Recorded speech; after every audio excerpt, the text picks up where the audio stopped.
Okay, hello everyone. I'm here with a friend of mine, Patrik.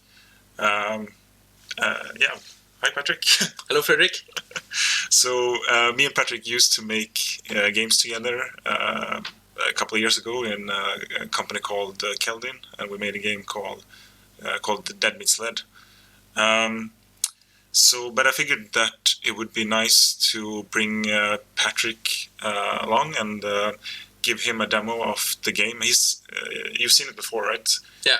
So I've shown it a couple of times, but I haven't shown like this newest version. So I figured that we can just play the game and have a conversation and see. Yeah, I remember first it was 2D, then it was 3D. Yeah. And now there are some new things again. It has changed a lot for sure. Interesting. So the new version that we're going to talk about is like this Gameiverse patch that happened a couple of 7 days ago now. But I think maybe let's just jump into a world and then we can talk from there, I think. Yeah. Okay, let's see here. And fingers crossed it's actually going to work on your computer as well. It seems to work. Yeah, great.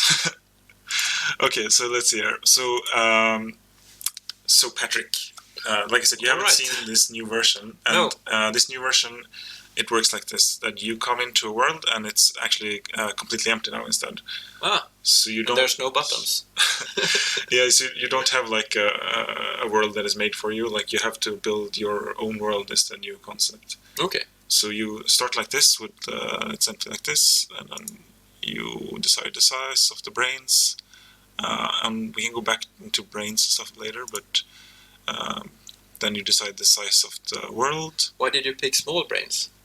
Okay, so it is actually interesting to talk about the brains themselves. So this is the small brain, and then it looks big. Yeah, and this is the big brain. And I don't suppose you're gonna understand what this means, but I mean, it's actually not that difficult to understand how it works. So you can actually see all of the inputs to the brain, which is kind of like the senses.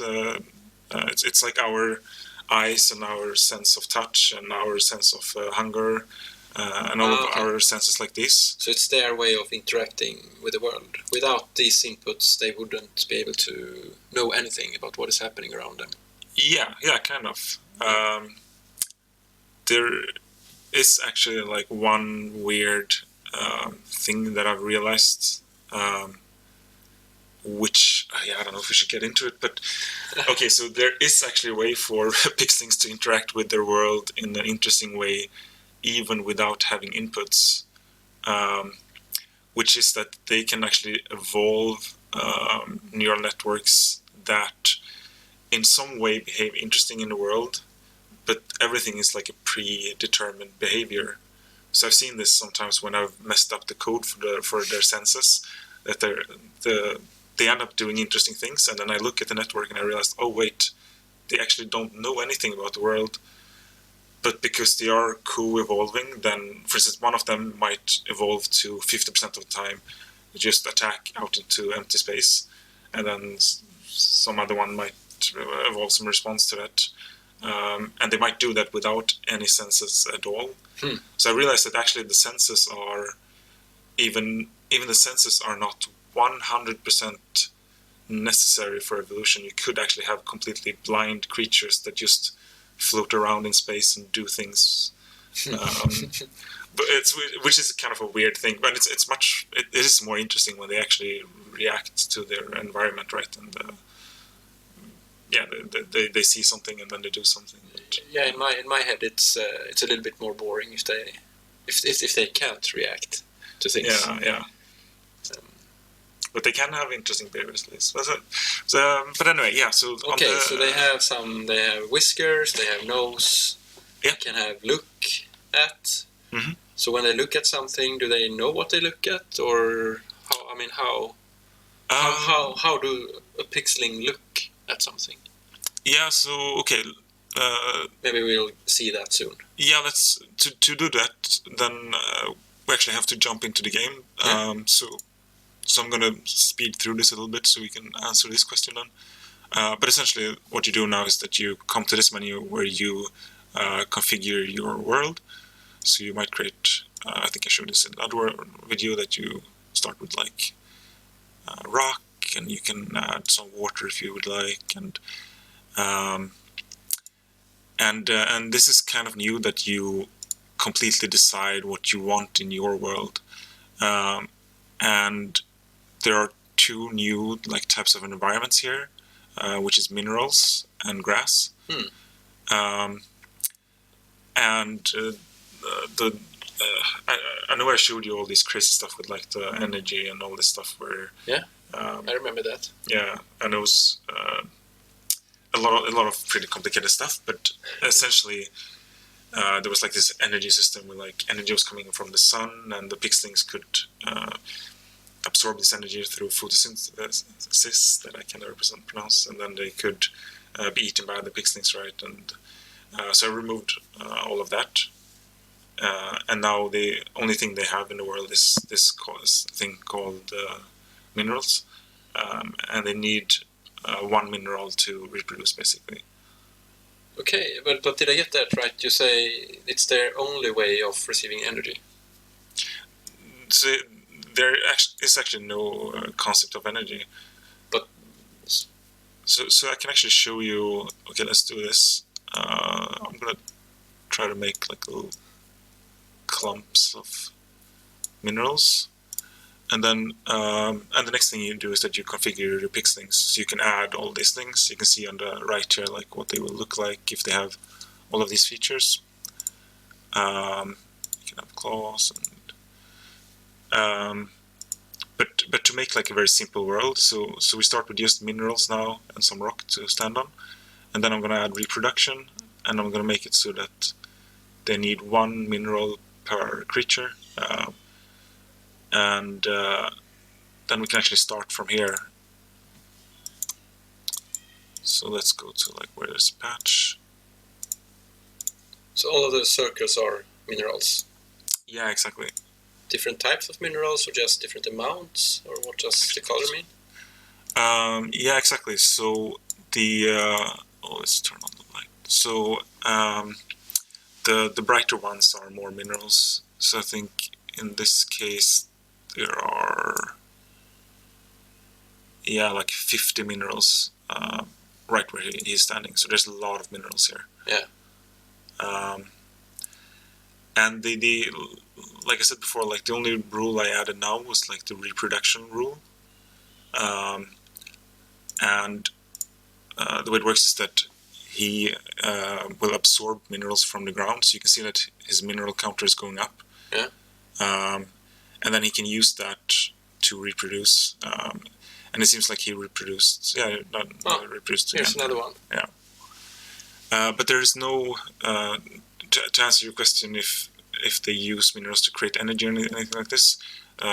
They don't. Like the concept of energy is completely removed, and it's kind of as if they have endless amounts of energy now, actually.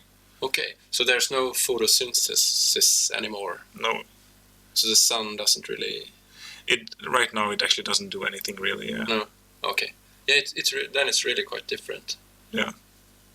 But the minerals are needed, for example, for reproduction. They need to sort of pay exactly an amount of minerals. Exactly. Yeah. And you can kind of see when you configure the minerals here, you can see how many minerals per cell. So in this case, we have 10 minerals per cell. Yeah. So we have so many minerals in this world. I'm not sure if you said that, but how come you actually changed it into minerals? I mean, the sun and photosynthesis and stuff like that, that is sort of, it mimics reality. And minerals it's more abstract. It's not how the world works. When I go to a job, I'm not picking up minerals. But you still decided that minerals are nice. Yeah, that's a really good question, actually. And I was thinking about this a lot. And one thing I realized was that, you can have a low energy system, and they usually turn out kind of like a desert. That the the animals, the creatures, the plants in it, they grow slowly, they evolve slowly, and they move slowly, and everything is kind of like happening slowly. Yeah. So usually what I ended up doing was just like increasing the amount of energy. Yeah. But what happens then is that the world just fills up with like creatures everywhere. Yeah. So I needed some system that would, limit the number of pixelings and also give them some reason to compete with each other. Yeah, that's a really interesting thing, because when I tried it last time, I'm not sure when it was, but one problem that I thought was that there, as you said, that there was so many pixelings everywhere, so I couldn't really see what was happening. It felt absurd. Sometimes they just were overcrowded. Yeah. So maybe that's a good way to tackle that. Yeah, so these minerals are actually exactly made for that purpose. In a sense, like there's the energy is they have endless amounts of energy, but they have to compete with each other for the minerals. Yeah. And the idea is that like in this competition, it will be like, okay, one of them becomes a bit smarter, and then he outcompetes the other ones, and then they have to become smarter in response to that. So if I kill another pixeling, if I'm a pixeling and I kill another pixeling, can I take his minerals then? Yes. But the way it works right now is that, for instance, we kill all of them here. So first of all, right now actually nothing will happen because we don't have any decomposition. So we can run this for a long time and nothing is going to happen. But if we add decomposition, then we can kind of configure how long it's going to take in days, and let's take that down to 1 day. And then that was very quick because most of that time had already passed. Yeah. But they went back into the ground, and then now these minerals are available again for someone to eat. So the ground is getting increased with the amount of minerals that they had on them. Yeah, exactly. So that's one way for another pixeling to like consume those minerals. Yeah. But what can also happen is that while they are like in this, if you take this back again, so while they're in this state of like being corpses, another pixeling can actually eat them if you have. So if we add mouths, and then this can scavenge ability is enabled. I don't know if we're going to be able to see it if we add one of them here. So all of those are alive, so they won't be able to eat them. But if we kill some of them here and then put some moths, then maybe we will see one of them do it actually.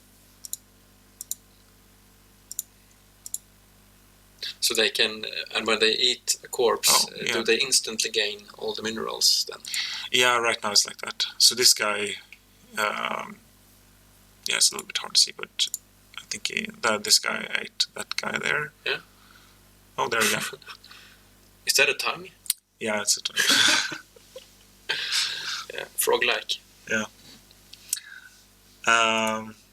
But yeah, one thing I wanted to say also was that so now we have 10 minerals, so that's way too much minerals in this world. Yeah. It's going to, if we run this, it's going to fill up. We can actually run it and see what it looks like. Right now it's going to take them a while because there are not minerals everywhere, but so they have to like find a path kind of through these minerals to evolve. And we do not have any aging right now, so these guys are actually going to live forever. Oh, that's problematic for evolution. Yeah, let's actually fix that. But it is interesting because you can actually do some worlds where you don't have aging as a concept. Now we lost, by the way. Everyone died. Yeah, just this guy left. And he's stuck between corpses. Yeah, so he won't be able to reproduce. But yeah, like one kind of interesting world you can do is that if you can actually get rid of all of this. You can even get rid of minerals, and then you can remove the requirements for minerals. Yeah. And then you can add claws and eyes to them. And let's take this up to slow. I'm going to create one with claws and eyes. Let's see if we can get one rotated in our direction. There we go. Yeah, so you were asking before, like, how do the eyes work? Yeah, what is it really that they see? How does their eye works? Yeah, so they can basically choose to focus on one cell around them. And they have a number of different, I call them attention points. So they have like a couple of conceptual points that they can choose between. And then one of them they can kind of get more information about. And that's what you see here with the like gaze rendering thing here. But that is a pretty basic eye, right? Can the eye sort of evolve so that maybe they can see more squares at once, or they can see farther in the distance, or can it change, or is it sort of the end game of the eye that we see here? It's more the end game, and I think what I'm looking to more is like behaviors that involve eyes. But it's actually a very interesting question, because what you see in nature is that, from what I understand, a lot of creatures have evolved eyes independently, and it seems like there's like some number somewhere that eyes have evolved 50 times in nature, like re-evolved from scratch. And there's like all these crazy examples of, like, for instance, octopuses have eyes, and we have eyes, and like all these branches that don't have like a common ancestor that had eyes. But all of them kind of arrived at eyes that kind of function the same way. So it's almost like even in nature, it's like a complete building block. And there are variations, like there are differences in nature where like some of them are, some animals are colorblind and some see more colors. And but overall, I think I'm more interested in, like, okay, if you have an eye, what can you do with it? But so in this case, what they can actually see with their eye is a number of different things. They can see how many minerals are on the ground. They can see how much grass. They can see how different the one that they're looking at is from themselves, and how far away it is, and so on. Like a number of different properties of the pixeling that is on this location here. But what I wanted to show was that, so we have this very simple world where there's no aging, there's no... Okay, actually we need decomposition, otherwise it's not going to work. But we have this pretty simple world, and you can see that you can, even without aging, you can have evolution, because they are killing each other. And you're going to see after a while here that some of them evolve to not kill like their own species. But so an important part of evolution is that they actually die in some way. It doesn't matter if it's by aging or if it's by attacking one another. But it's important, because without pixlings dying, we can't have evolution. Yeah, that's correct. So one very important number in Pixling World is this generation counter. And that tells you the number of generations that the pixeling with the most number of generations has. And you can actually, what you can do is, what I usually do is that we have this graphing tool. And let's see here, if we hide everything. So you can have a graph of the max generation. And sometimes what happens is that this kind of plans out, becomes like a flat line. And that kind of means that you don't have much more development, because the only time that you can have new variation is when new pixelings are born. And exactly like you said, for new pixelings to fit into the world to be born, and some other pixelings have to die at some point. But what is really happening when they are sort of in evolution? I mean, you said that, for example, what we saw was that they have an eye, for example. So what is actually evolving? since the eye is not evolving, and if they have a nose, it's not really evolving. Is it how likely they are to look, or how likely they are to reproduce, or what is changing when they are? Right. Yeah, that's a really good question. So what is evolving is actually their brains and how they use that information from the eye. Okay. So so essentially the way it works is that they might, they have all these connections within their brain. Yeah. And they might have one connection from, like, look at has feature eyes. So that means, like, is the one that they're looking at, does that one have eyes? So they might evolve to use that information in some way. So a more concrete example would be like a pixling that evolves to look at another pixling and see, does it have claws? And if it and if it has claws, then maybe I should back away. And if it doesn't have claws, then maybe I should go and attack it. It's defenseless. Yeah. So then you can. So that's what the pixlings can actually evolve now. They can evolve the behavior. Yeah.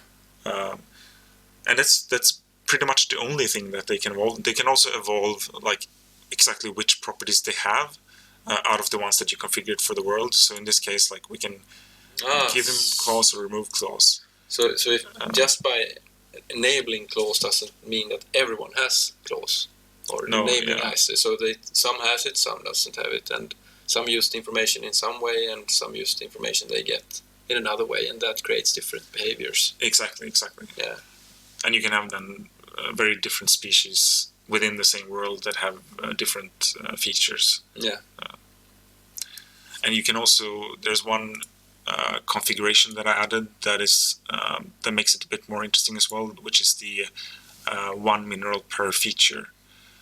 So if you have that enabled, it means that they will need, like, for each thing that they have configured here, they will need one mineral. So the competition for minerals becomes even, like, stronger. Yeah, it's very important. Yeah, to have minerals. Yeah, because if you don't have, you can't reproduce. Yeah, and you also have to choose then for each, or like they have an evolutionary choice. Like, if they don't use the claws, then maybe it's better to lose the claws and not have to pay the price of having to find that extra mineral. Yeah. Yeah. Okay. So let's see. Yeah. It seems like most of them are just a little bit stationary now, but. But right now we have a quite flat environment. It's just rock, right? It's no water, there's no sand, no rock, no nothing. Yeah, and this is a pretty boring example of a world where, like, this is just made as an example to show that you don't actually need aging. Yeah. But we can actually go back to a more interesting example and give them minerals again, and maybe we do a bit less minerals so that it's not going to be so crowded. And then we change the reproduction mode so that they need one mineral per creature. And then I'm going to add aging again so that they actually die at some point. And I wanted to show you another environment that I've added that is related to minerals, which is grass. And you can see that immediately when I added it, that this grass is growing up. Yeah, it looked good. Yeah. But they died. Yeah, they died. Poison, not grass. Yeah, we're gonna have to work on them a little bit to make this work. But the way the grass works is that it takes minerals from the ground, and then it absorbs them, and then kind of spreads out from there. And what you can do is that you can actually see here. You can give your pixlings mouths, and then you can enable grazing. So let's just remove everything else so that it's a bit clearer what's actually happening. So what do they gain from eating grass? Yeah. So let me show you. So I'm going to create one. Oh, we're going to need legs as well so that they can move around. So I'm going to create one with legs and mouth. and what they gain from eating grass is minerals. Oh. So it's like another way to gain minerals. Yeah. And that's kind of like the idea with many of these things that I'm adding now, is that there are many ways to do the same thing. So let's kick off this with a couple of them. So here we're getting a couple now that are a bit more growing. And then now we can actually re-add. There are a couple of interesting things here to add. So one of them is scavenging. And what I've read about evolution is that it's believed that predation actually started with scavenging. So what kind of happened is that a long time ago you had like all these animals, and they were actually no predators, and they were just moving around on the sea floor, and then they were eating like bacteria on the sea floor. And sometimes some of them would, of course, then die from old age or whatever. And at some point, some creature evolved to take advantage of that. That there were like these, concentrated places where there's a lot of energy and minerals, and which is the corpses of the dead animals. Yeah. And then once you have that scavenging behavior, that they're like searching for something dead to eat, then it's not like a very far step to move to like for them to evolve to also try to chase something to kill it. Oh, yeah, that's really interesting. Yeah. It's like a two-step thing. Oh, wait, if I kill it, I can scavenge it. Yeah. But it's interesting because it seems like scavenging is like almost like precondition for predation. Yeah. And the really interesting thing is that predation is believed to be like the thing that really like made life explode into. It's like the Cambrian explosion with like all these life forms evolved, because as soon as you have predation, then the things that are being hunted, they have to become smarter to avoid the predators. It's competition immediately. Yeah, exactly. So they have this like arms race between each other. Yeah. And I think we're getting close in Pixling World to actually having this as well. So right now in this world, we do have at least they're like eating the grass and they're kind of surviving. And I think they might be eating the corpses of the other Pixlings as well. Yeah, it looks like they are. But we can give them a bit more interesting abilities. So if we give them claws, perhaps we can see if any of them are going to evolve claws. And we can also give them. I'm not sure if this is going to make a change in a short simulation like this now, but if we give them noses, then they will be able to smell the corpses. You see like this black aura around the corpses. It's like the smell of the corpse. So if you run it long enough, then they're going to be able to use that. Okay, so over here we see all these red ones. So that's actually some Pixlings. Yeah, so they some Pixling evolved claws. Yeah. So they start killing one another. Yeah. So now we have predation. Yeah. And then you saw that guy. He was, I don't know if you saw it, but he was eating the corpse. Let's see if we can see someone else. Yeah, he's eating corpses there. And it's pretty quick in my mind as well, that you get the response almost immediately, because it is not that hard for them to be predators. Like they just have to move around and like attack anything that's in front of them, and then eat sometimes. But do you think that is it? Do you think that it's random to begin with? What they do with their claws? I mean, they don't. I guess that from the start they don't know that the claws can actually kill something. It's something that they discover, right? Yeah, exactly. Yeah. So they just happen to move their claw on some other Pixling, and it died. Yeah. And there's a corpse, I can eat it. Yeah. And then they connect this in some way. All of a sudden they start like, I'm gonna kill. Yeah, exactly. And of course, like, really interesting. Of course, it's not like they think like that. It's just that the ones that happen to do it more like that, they are spreading more of their genes. Yeah. And their families survives. Yeah. Yeah, so we kind of, I think with this, it's kind of like the beginning of an interesting simulation. Yeah. Um, Can we add any other material to the world? I mean, we added grass, which was really interesting, and we added the minerals, and we also added that they could eat the corpses. So that's 3 ways to sort of gain minerals. Are there any other ways to gain minerals, or is it... No, not right now. Those are the three ways. Yeah.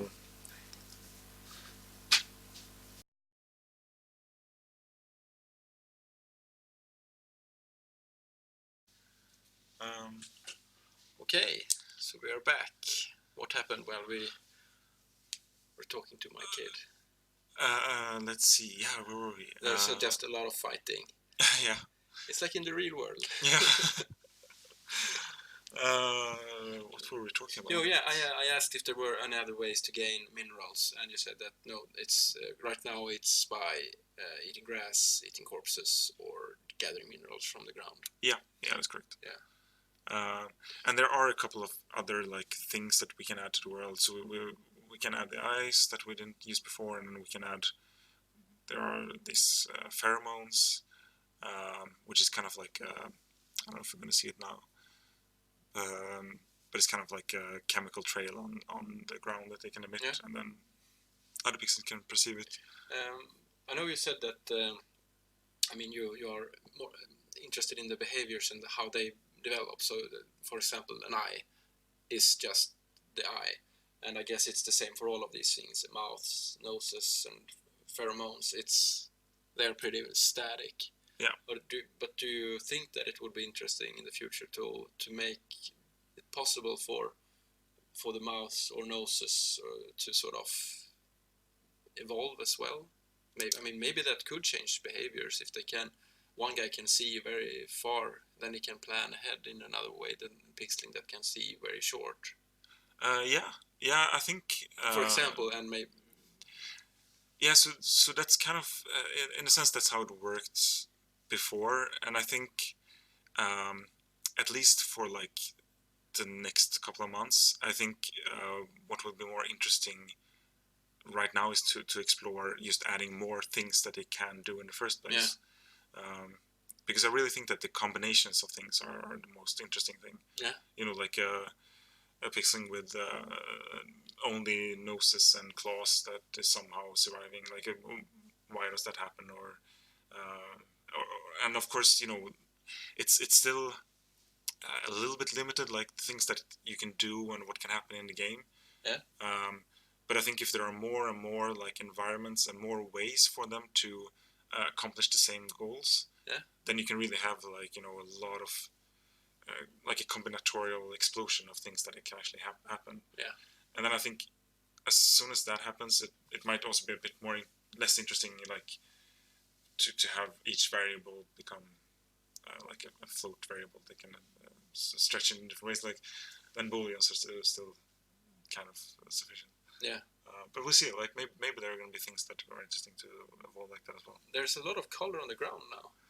Yeah, so that's the pheromones. Yeah. Some guys running in a circle up top. Why are they running in circles? Yeah, that's also like it's they're just following their tracks around. It's usually like that. It's usually the simplest way for them to you know, to like find other Pixlings is just to move around in circles. So it's it's kind of, it's usually the way it starts out. But I think, I mean, to me that is really interesting that they move in circular patterns. It's really cool. It is, but it's also, I want to show you how easy it is for them to actually accomplish this goal, so that you know. So they have these outputs, which is like the move X, move Y, and rotate. And these first two ones are kind of like, you know, like on a joystick controller, that like you strafe left and right, and then you move forward and back. So circles is extra. So what they usually do is that they just move forward, and then they have like a little bit of rotate So this guy has actually got 0 for rotate, but let's see if we can find some other guy. Yeah, so if they just have like a small number for rotate and just keep moving forward, then it's going to end up being a circle. So it's a very simple behavior to discover. Yeah. But I think I have seen like more interesting movement patterns. Like I showed you the other ones where they were avoiding water. Oh yeah, I remember that. That was also one very interesting thing, and I was actually going to ask that is that something they still would be able to learn if you added water to this world? Would they see that they start? Yeah, avoiding that? I think it's possible, but I think there's still like some work I want to do with their brains to make it even easier for them to evolve behaviors like that. Yeah. Because it did happen in the other one, and it just took like a couple of. I saw it once in quite a few simulations. So I think there are ways to like optimize how they perceive the world. Yeah. To make it easier for them to make decisions, and that's also a big change in how I think about their brains, because I used to think more about their brains as like these big like processing things that like they took very raw like visual data and like very raw data and then processed it and made decisions. But I think more and more now I'm gonna make like modules in code that kind of like process the world for them, and then give them like a very concentrated information input that is like very rich in information. And then the brains are going to be more about policies. So it's going to be more like like if I know that there's a pixeling over here and one over here, like what's my decision, rather than if I know that I see all of this like this field of vision and there's it's just like I'm pushing the brain to be more how to express it, like a more like a more of a policy brain rather than a computational brain. Yeah. Do you think it would be possible then to sort of ever team up against other pixelings? So for example, for two pixelings to ally with one another, and if we are two, we can easily kill pixelings. Would such a behavior be possible in this? Yes, I think so, but I think I need to give them like a little bit more information for that to be possible. For instance, can they see, for example, that this pixeling is like me, it's my family, or I'm not sure why they would be interesting, but oh no, it's very interesting, and they have this look at species distance. So that tells them like how far away as a species is the pixeling that I'm looking at. Yeah. Okay. And they do use that to figure out. I've seen them many times end up using this particular input to figure out if they should attack another pixeling or not. And I think the same thing. I think it's because it's. I feel that in the human world, at least if we go back, like people, if people are similar, it's easy to connect and do things together. And if people are not similar, they start to hate on one another, which is a very primal and stupid behavior. But it's still interesting to see such a behavior. Yeah, for sure. And I think for Pixlings to be able to do it, I'm gonna have to do some work to be able to like give them some way to group up, because they have so little information. Like all of these inputs are like a number each. Yeah. So I think what I would have to do is something in something like for each pixeling, let them decide which team they're on, and then when they see another pixeling, then they can see which team they decided for, or something along those lines. Yeah, to help them figure out this behavior. Yeah.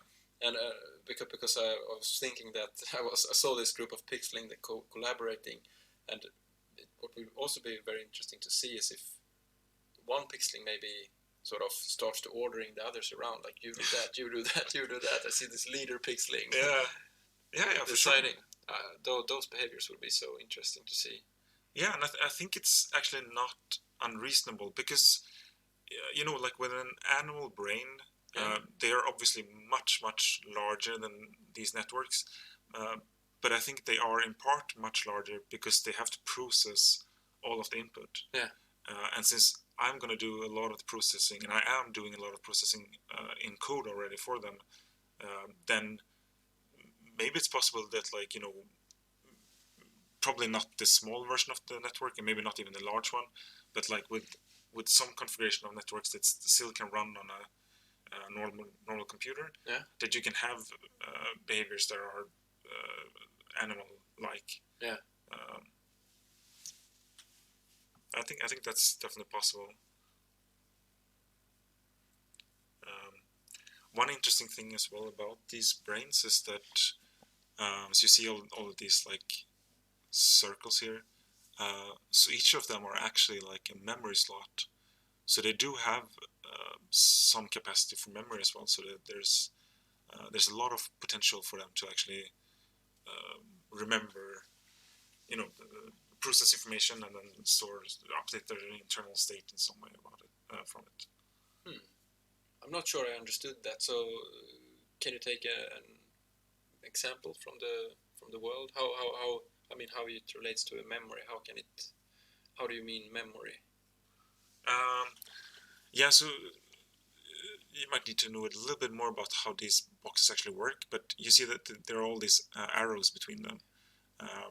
So that kind of means that there's like an output, like, so we have all of these inputs on the left side to start with, and the arrows mean that like this data from this is added to this node over here.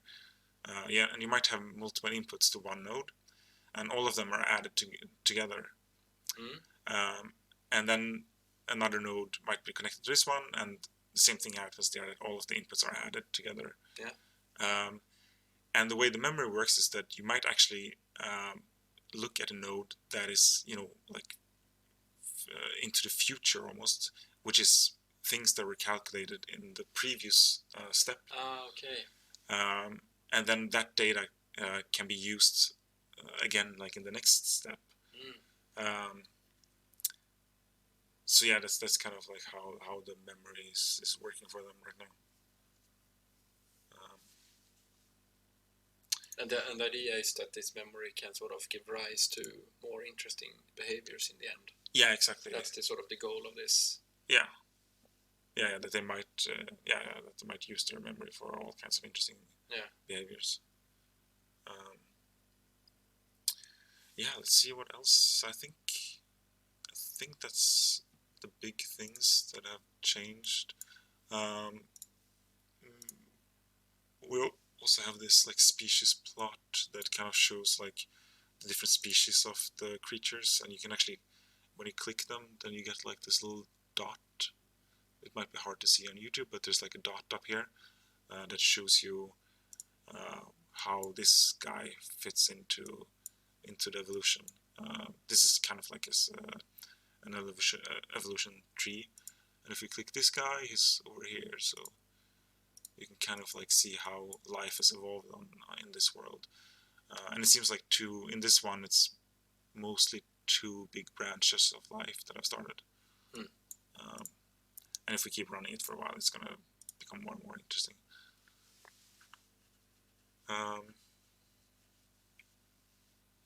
But yeah, that's kind of like an overview of the latest updates. Yeah, it looks great. It has changed a lot since last time.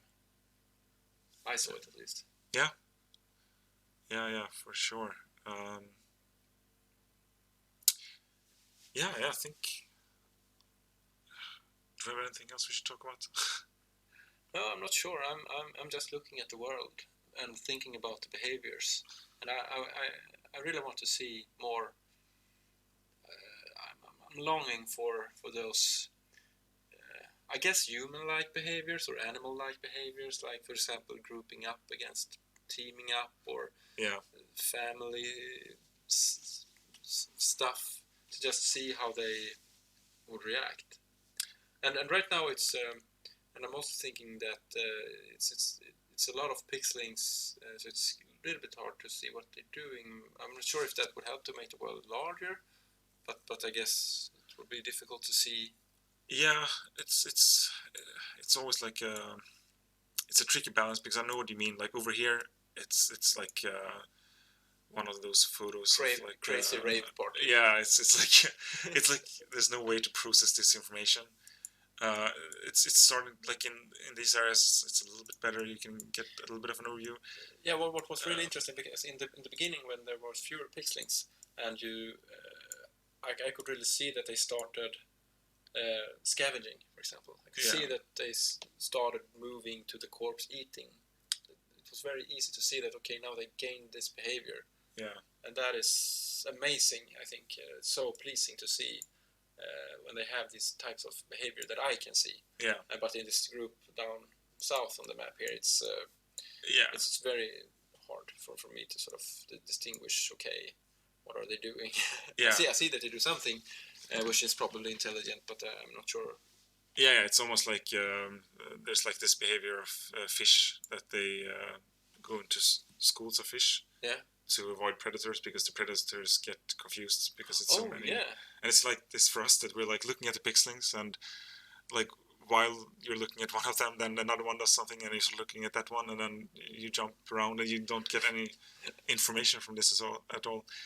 Yeah, no, it's a big problem. It's something I want to work more with, and some people have come up with like very interesting suggestions in the Discord channel as well. Oh yeah.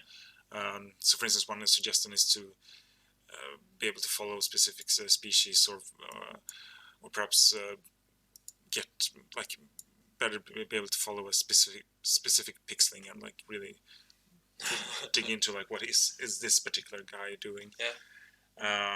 And there are some tools, but they're a little bit abstract right now. Like, for instance, you can click a pixeling and you can get graphs, but I know this is not exactly what you mean when you're like, what's going on when I look at the screen? Like, it's. But what I wanted to say is that the tricky thing with evolution is that you need a lot of them to actually have real evolution. So you have to have this balance of like having a lot of them, which makes it a bit more confusing, and also that you want to run it quickly. So I mean, I constantly run it like this. And there's no chance that you're going to be able to see what's going on, because you're running. If we see the time counter up here, it's like 1 day takes 1 second. Yeah. So of course it's like an overwhelming amount of things happening. Yeah, but that's needed for evolution. That's what exactly. So I haven't really found a good way. I think it's basically a UI problem, that there needs to be a good way to like go back into like this normal. Yeah. Speed, and when you're in the normal speed, you can get a little bit of a better idea of like what's going on and see what they're actually doing. Are you thinking about adding some more, for example, materials, like maybe it's a stone that they can pick up? I'm not sure why they would pick up a stone, but maybe they want to build a wall, or build a pile of stones for whatever reason, to sit down and relax. I'm not sure what they would want to do with it, but wood and stone, and I guess that's something that birds and many animals use materials in various ways to build nests or stuff like that. Is that something that would be possible for this world? Absolutely, I think, and that's definitely something I want to experiment with and see what they can use it for. And I think, like you said, like nesting is like a super interesting thing to explore. Yeah. If there's something like the interesting thing with the nest is that there's like an egg in it that the animal has to protect, right? And, And the egg can't be moved around. So what would happen with Pixlings if they have to like protect a specific location from other predators? Because then we also have a lot of competition, because the egg is obviously interesting to other animals because it's food. Yeah, and it's defenseless. It's defenseless. So it's the perfect way to. It's an easy predator. You don't even have to risk your own life by just eating the egg, if not the mother or father is there. Yeah. That's really interesting. So I think that definitely is something I want to explore, and maybe there are other things that they could, and of course, like you said, with like rocks, then maybe what they, I'm just hoping, but or like dreaming about interesting things, but it would be so interesting if they ended up building like little nests of stones around their eggs to like protect them, and then other Pixlings might not be able to get in from every direction or something like this. Exactly. It would be really interesting to see how they would sort of build these nests. And it would also be interesting to see if there are other resources, like, for instance, if there's like, some mineral rich area, would they be able to like protect this area from other Pixlings or develop some other behaviors around that would be very interesting to see. And I think that's also where pheromones become more interesting because yes, and I also realized that now I think at least that your only way of reproduction is pretty instant. Yeah. For example, with an egg, reproduction takes a lot of time. You sort of put the egg out in the world, but it's not a creature sort of until the egg has. Yeah. So that's also another element that you, I guess, need to add in order to get there. Yeah, for sure. And grouping up and things like that. I'm really looking forward to those behaviors. Yeah, me too. When do you think I will see that? Yeah. Next week? Yeah, don't challenge me. It's not a good idea. Yeah, but I want to get them out as soon as possible. At least now it feels like it's not so far away. It's To me, these questions, I guess, I get these questions from seeing the world how it is now. It feels like it's not so far away, but maybe it is. I'm very hard to tell. No, but it's actually now. It's actually, I would say, a lot, because I did earlier in the summer. I did a big refactor that changed how I write the logic for the game, and now it's much easier for me to actually write things like this. Yeah. So it's so much easier for me to experiment, and I think now it's actually the problem is not programming these things, but coming up with like good concepts and coming up with good visuals that work for them. Oh yeah. But yeah, my plan is to add a lot more of this and add a lot more, and all of them are going to be like optional or like something that you can add to your own world, so you can run experiments where you make interesting combinations. I think that's the most interesting things to explore, because it is very interesting to explore, what happens in a world where they don't have legs, for instance, because by limiting evolution, you kind of set it off in a direction that might not happen. Like if they do have access to legs, then they might always go in like one direction in evolution. Yeah. But if they don't have that path open, then they might explore like a different path that could end up being something even more interesting. Maybe even more interesting. Yeah. Possibly. Yeah. Yeah, but we don't know. Yeah, but you're gonna have to try these different combinations and think a little bit about like what would be interesting to see. Yeah. So yeah. Okay, thanks a lot for showing me this new version. Yeah, thank you for taking your time and being here as well. No problem at all. Cool. Yeah, I think that's it for this one. I don't know what else to say. Yeah, I think that's. I'm gonna put some more videos out when I have more stuff in the game as well. Yeah. But yeah, until next time, and thank you everyone for listening. Ciao. Bye bye.